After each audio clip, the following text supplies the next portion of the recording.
Hello everyone, welcome back to my channel. তোমাদের সকলকে জানাই শুভ দীপাবলির অনেক প্রীতি, শুভেচ্ছা আর অনেক ভালোবাসা। তো বিকেলবেলা তো আমি রেডি হয়ে গেছি। আজকে এই সুন্দর সালোয়ারটা পরেছি, ভীষণ মিষ্টি একটা কালার। কেমন লাগছে অবশ্যই আমাকে জানিও। আজকে মূলত আজকের পার্টে থাকবেই হচ্ছে আমাদের ক্লাবে বড় করে মায়ের আরাধনা হয় সারা রাত। তো আমি যতটুকু পসিবল হয়েছে তোমাদের সাথে শেয়ার করবো সবটা। তো ফার্স্টে দিদি দেখছি সুন্দর করে শাড়ি টাড়ি পরে রেডি হয়ে গেছে। ও এখন মায়ের ডালাটা পুরো ক্লাবে রাখতে যাবে, কারণ দিদি সমস্ত মায়ের শাড়ি থেকে শুরু করে অনেক ফল মিষ্টি যা যা লাগে সমস্ত কিছু নিয়ে প্রত্যেক বছরই ক্লাবে গিয়ে আগে জমা দিয়ে আসে, কারণ মাকে যেহেতু ওগুলো পরিয়ে আগে সাজানো হয়। তো আমরা ক্লাব থেকে ঘুরে এসে তারপরে সোজা চলে এসেছি আমাদের বাড়িটা সুন্দর করে আজকে মোমবাতি দিয়ে সাজানোর জন্য। তো তোমরা একটু একটু করে দেখতে থাকো। আর পাড়াটা এত সুন্দর মানে সেজে ওঠে না, মানে একটা আনন্দই আলাদা। চারিদিকে আলো, এত আলোর রোশনি, মানে কি বলবো। আর যেদিকেই দাঁড়াবে সেদিকেই ফটো ভালো আসবে, ভিডিও ভালো আসবে। তো যাই হোক, তো কালী পুজোর এটাই বিশেষত্ব যে বাজি ফাটানো হবে, সুন্দর করে মোমবাতি দিয়ে বাড়ি সাজানো হবে, টুবি লাইট দিয়ে বাড়ি সাজানো হবে, দেখতেও ভালো লাগে।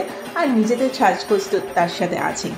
তো আমাদের টোটাল বাড়িটাই তোমাদের সাথে শেয়ার করে দিচ্ছি।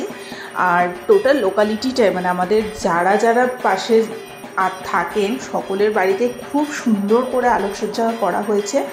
তো ভীষণ জমজম লাগে। তো যাই হোক, তোমরা কারা কারা কালী পুজো কীরকমভাবে সেলিব্রেশন করেছো অবশ্যই কমেন্ট করে জানিও।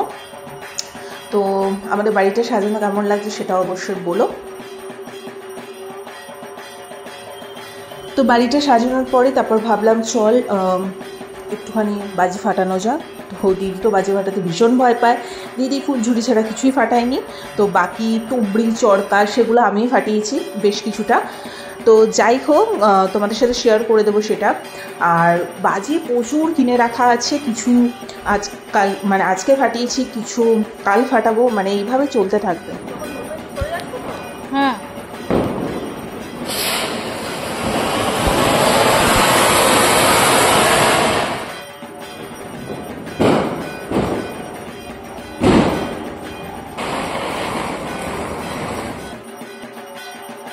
তো যাই হোক, তাই দিদিকে বললাম তুই রং মশাল নিয়ে আছিস, সেটা দিয়েই একটা পোজ দিয়ে দাঁড়িয়ে পড়।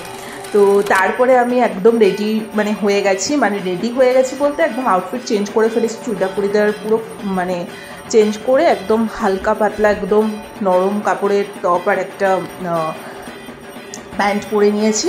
তো তারপরে একটু খেয়ে ঠেয়ে নিয়ে আমি রেস্ট টেস্ট করে তারপর আমি মোটামুটি গেছি 10টা সাড়ে 10টার সময় ক্লাবে।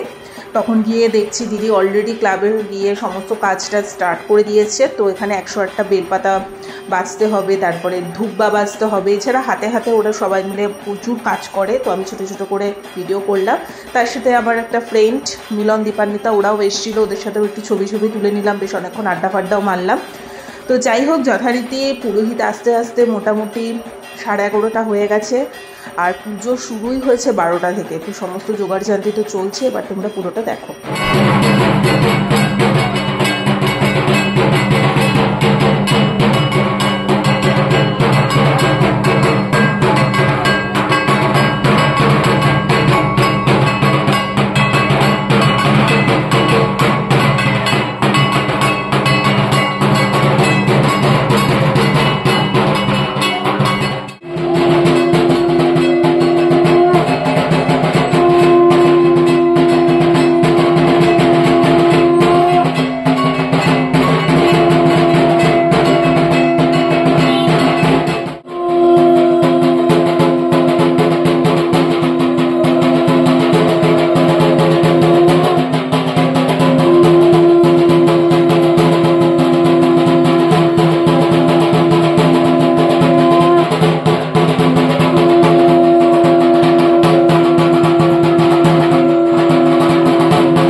1:30 বাজে, তো এতক্ষণ আমি ক্লাবেই ছিলাম, বাট আমার পক্ষে আর পসিবল না। ভাই বেশ কিছুক্ষণ আগে বাড়ি চলে গেছে আর আমি এখন বাড়ি চলে যাচ্ছি, আমার শরীর ছেড়ে দিয়েছে। তো যাই হোক, বাট দিদি আছে ক্লাবে, ও সারা রাত মানে পুজোটা যতক্ষণ হবে ওখানেই থাকবে। বেসিক্যালি ও তো একদম মানে মায়ের পুজোর জন্যই পুরো দিন উপোস টুপোস করে সবটা করে। তো যাই হোক, আর এবছরে পুজোটা অনেক লেট করেও তাছাড়া শুরু হয়েছে, তো আগের বছর বেশ অনেক তাড়াতাড়ি স্টার্ট হয়ে গেছিলো, তাই সেই এনার্জিটা ছিল। বাট এবারে এত দেরি করে পুজো শুরু হয়েছে, তো যাই হোক, বাট আর আমার পক্ষে সম্ভব না। এবং কালকে আবার আমাদের ঠাকুর দেখতে যাওয়ার অনেক প্ল্যান আছে। তো যাই, এখন গিয়ে বাড়িতে গিয়ে একটু রেস্ট নিই। আর যদি দিদি অঞ্জলি, তারপরে আরতি, তারপর মানে 108টা প্রদীপ, ওই রিচুয়ালসগুলোর যদি ছোট ছোট করে ছবি তোলে বা ভিডিও করে, তাহলে সেটা তোমাদের সাথে অ্যাটাচ করে শেয়ার করে দেবো। আশা করি কালী পুজোর রিচুয়ালস তোমরা সবাই কম বেশি জানো, প্রচুর রিচুয়ালস থাকে কালী পুজোয়। তো যাই হোক, আর যত রাত বাড়ে মায়ের পুজোর ততই ভালো হয়। বাট সত্যি এবছর আমার শরীরে দিচ্ছে না, তো এখন আমি বাড়ির দিকে প্রায় চলে এসেছি। এখন দেখি দিদি যদি কোনো ক্লিপ পাঠায় তোমাদের সাথে অ্যাটাচ করবো।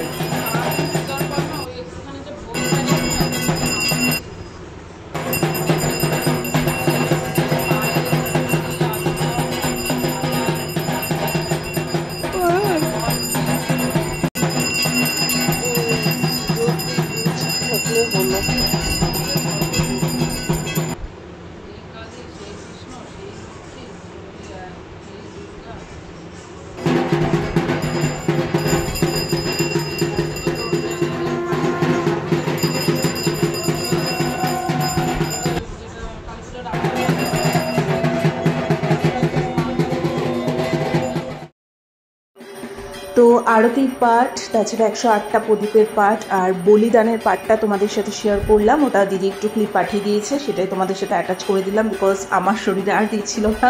তাই আমি একদম বাড়িতে গিয়ে পুরো মানে ঘুমের রাজ্যে চলে গেছিলাম। আর দিদি হয়তো অনেক ভোর রাতেই বাড়ি এসছে, আমি টেরও পাইনি। এটা হচ্ছে মায়ের ভোগ, প্রচুর ভোগ কিছু দেওয়া হয়েছে। তো এই ছিল ওভারঅল কালী পুজো সারা রাত ধরে পুজো হওয়ার একটা ছোট ভিডিও। যদি ভালো লেগে থাকে লাইক কমেন্ট শেয়ার সাবস্ক্রাইব করে দিও।